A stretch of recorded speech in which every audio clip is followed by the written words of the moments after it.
அனைவருக்கும் வணக்கம். நேர்களால் நான், நேர்களுக்காக நான். மட்கும் குப்பைகள். மட்கும் குப்பை என்பது இயற்கையாகவே மண்ணோடு மண்ணாக மக்கிப் போகக்கூடிய கழிவுகளை குறிக்கும்.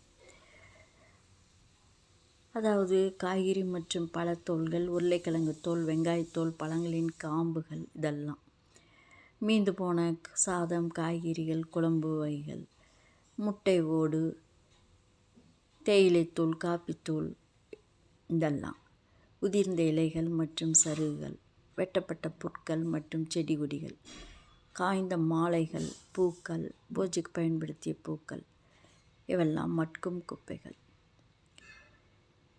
மட்கும் குப்பைகள் சரியாக பிரித்து போட்டால் நல்லது. நன்றி.